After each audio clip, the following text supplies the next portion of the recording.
History is full of examples of battles that have changed the world for good or worse. From the World War II battle at Stalingrad to Napoleon's infamous defeat at Waterloo, some of them are still remembered as turning points in the course of history. Most, however, remain forgotten outside the countries that fought them, either due to being overshadowed by larger conflicts they were a part of, or simply because they happened so long ago that we've mostly forgotten about them.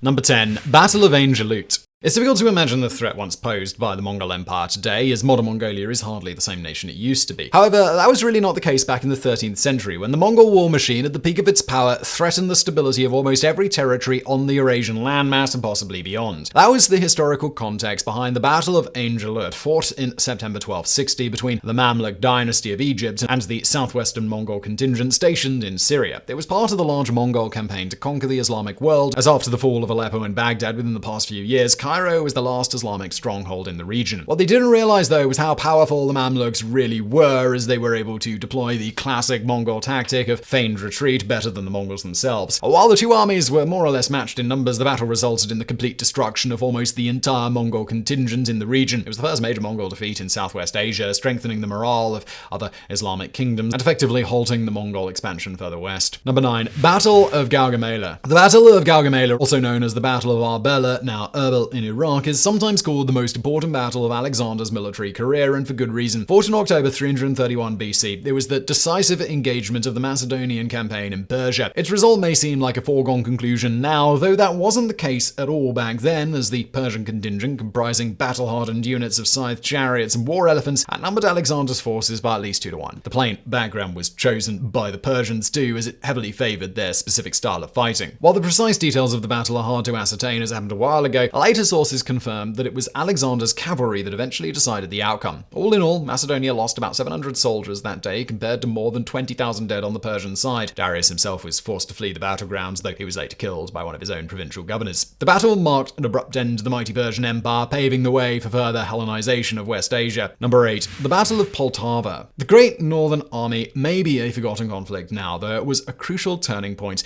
in North and East European affairs back in the 17th and 18th centuries. Fought between Sweden, one of the great European powers at the time, and the Polish-Lithuanian Commonwealth, Denmark, Norway, and Russia at different times, it would permanently change the balance of power on the continent. While the other belligerents were soundly defeated during its early stages, Russia remained standing until the end. The decisive battle was fought in July 1709, when Swedish forces under Charles XII, after a string of failed offensives elsewhere, decided to storm the Russian fortress of Poltava in what is now central Ukraine. It would turn out to be a costly mistake, one that would decisively put an end to Swedish hegemony in the region. The Swedish army was outnumbered and suffered from a lack of coordinated action, in addition to the classic historical disadvantage of challenging Russian forces on home ground. By the time it was over, Swedish casualties and prisoners amounted to close to 10,000 soldiers, and Charles had to flee to Ottoman lands to avoid capture. The battle effectively ended the Swedish Empire and established Russia as the dominant power in the Baltics and Poland. Number 7. Battle of Bada. The history of Islam is shrouded in legend, making it rather difficult to establish exactly what happened during its earlier stages. However, we do know of important events from other independent sources, and the Battle of Bada was definitely one of them. Fought in the year 624 AD between the powerful Quraysh confederation of tribes in Mecca and Prophet Muhammad's forces in Medina, it would transform Islam from an emerging faith into the dominant religion of one of the largest and most influential empires in history. Reliable sources put the number of soldiers engaged in the battle at around 1,300, and while many reasons have been provided for the eventual Islamic victory, it has often been attributed to Muhammad's superior skills as a war commander. It was the beginning of the end for the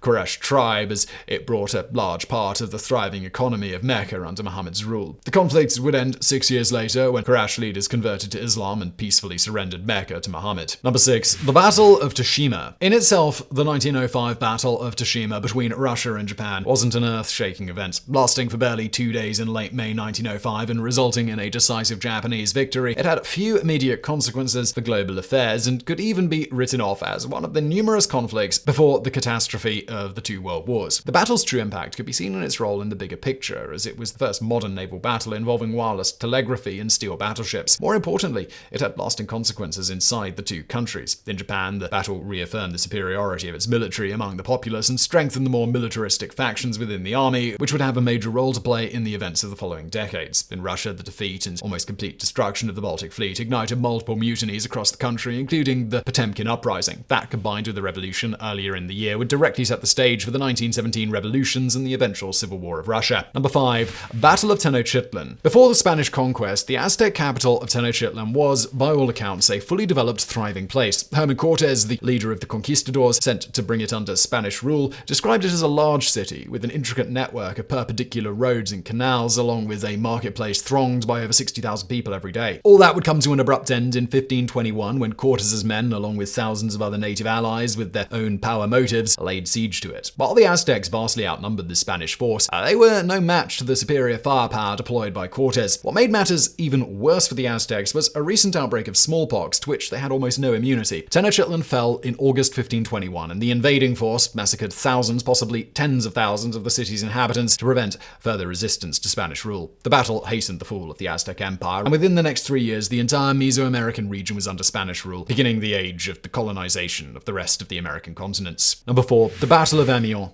The Battle of Ermion was actually a series of multiple Allied offensives near Amiens in France during World War I. While its initial aim was to protect the Paris-Amiens railway line from a German takeover, it would later come to be known as the beginning of the 100 Days Offensive, which decisively ended the war in favor of the Allies. The assault began on the 8th of August 1918, with the bulk of the attacking force made up of the Canadian Corps, the British Fourth Army, the French First Army, and the Australian Corps, along with a few other Allied units. While the German forces were entrenched behind 3 lines of trenches, they were massively outnumbered. The Allies made sure to mount a surprise attack covered by smoke with the help of the Royal Air Force. In a matter of 3 days, they advanced more than 8 miles, killing over 26,000 Germans and taking more than 12,000 prisoners, which effectively put an end to the German war effort in the region. Number 3. Siege of Paris.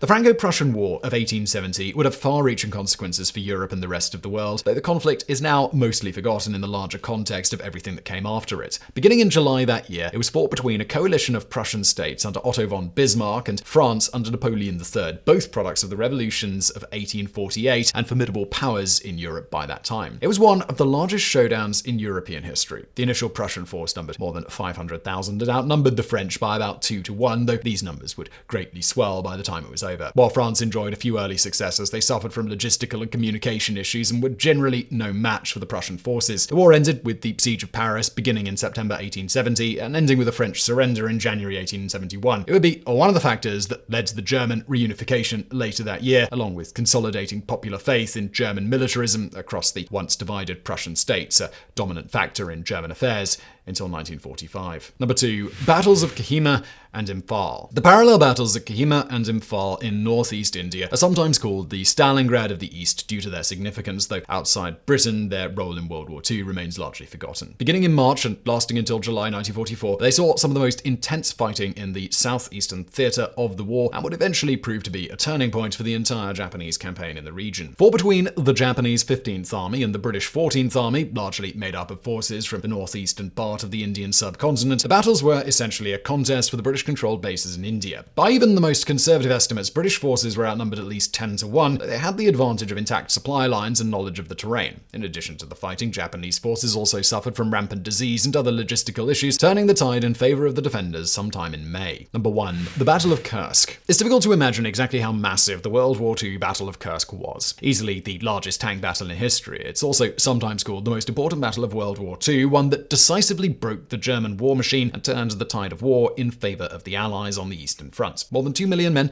8,000 tanks, and 5,000 warplanes were involved in the massive showdown, which was actually made up of multiple offensives and counter-offensives that were entirely battles in their own right. From July the 5th to August the 23rd, 1943, German forces attacked the Soviet front line in a desperate attempt to reverse the course of Operation Barbarossa. Victory here could decisively cripple the Soviet forces advancing on Berlin. The Soviet generals, though, were able to anticipate the attack and had already placed anti-tank batteries and reinforced defense lines before the German attack. While there were moments when both sides looked like they could win, it was ultimately won by the USSR, decisively putting the German army on the back foot and setting the stage for the massive Soviet offensives of 1944 and 1945.